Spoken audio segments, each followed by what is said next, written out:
هاي القصة مو متداولة بشكل رسمي، لكن أي واحد اشتغل في حارس ليلي في مول وادي اسطنبول أكيد سمع فيها. القصة بتبدأ مع موظف أمن دوامه ليلي من بعد نص الليل إلى الفجر. المول بالليل غير تماما، هدوء ثقيل، إضاءة خفيفة، وأي صوت صغير بتحسه كأنه مضاعف. هذا الحارس كان عنده روتين يومي ثابت، من بعد ما يخلص جولته بيمشي بممر طويل بالدور العلوي، ممر ما فيه محلات مفتوحة، ما فيه إلا واجهات زجاجية أو واجهات معدنية مسكرة. وكان دائما بيقول لزملائه الممر هذا أحس إني مو لحالي فيه. أول مرة وصلته رسالة كانت الساعة 2:17 بالضبط من رقم غريب لا اسم ولا صورة، والرسالة وصلته على الواتس. الرسالة كانت بتقول لا تغير طريقك. ضحك بالبداية وقال أكيد واحد من الشباب بده يخوفني. تاني ليلة وهو ماشي بنفس الممر اجته رسالة ثانية، وكان فحوى الرسالة مشيتك اليوم أبطأ من المعتاد. وقف مكانه، لف يمين لف يسار، الممر فاضي ولا أي حدا موجود. وهون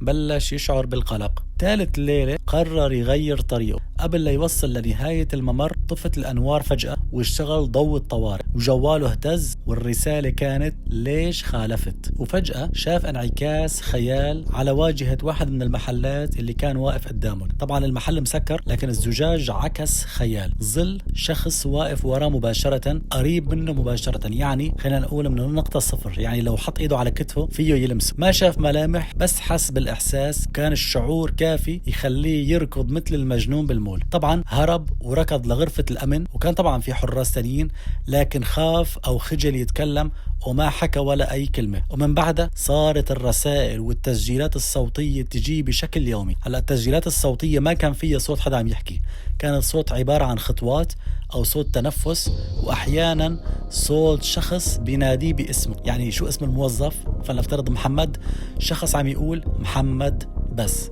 يعني ما في أي كلام تاني. آخر ليلة له في الدوام قرر أنه يواجه هذا الشيء، وراح لنفس الممر الساعة 2:17 ووقف لحاله. وصلته رسالة أخيرة وكان مكتوب فيها لف، وفعلا الرجل قرر يواجه مخاوفه ويلف. وفعلا لما اندار صار شيء غريب جدا. هلا طبعا بعد مراجعة الكاميرات تبين أنه كان واقف لحاله وفجأة وقع على الأرض، يعني طاح بدون أي سبب.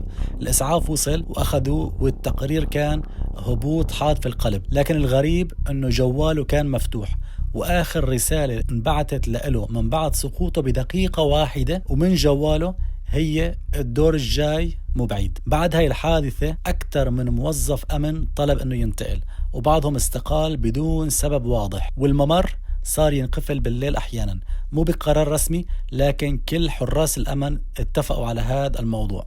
وأي حارس أمن جديد كان بيسمع نفس التحذير: إذا صارت الساعة 2:17 لا تقرب من هذا الممر نهائيا. والقصة صارت معروفة وصار اسم القصة ممر الرسائل. طبعا هاي القصة وصلتني من واحد من المتابعين، وما بجزم أنه هي قصة واقعية أو خيالية، لكن الأكيد أنه هي قصة خيالية، وحكيتها بس علشان نتسلى ونتفرج سوا على مول وادي اسطنبول ونعيش جو القصة. طبعا التصوير بالليل، التصوير فعليا كان بعد الساعة 10 بالليل، يعني لو كان في هيك قصة كانت صارت بمثل هاي الأجواء. مول اسطنبول عن جد واحد من أحلى المولات، وأنا كتير بيعجبني المول فعليا، كتير حلو، أجواءه كتير حلوة، فيه براندات، فيه أشياء كتير ظريفة، بس مشكلته أنه بعيد جدا عن مركز المدينة.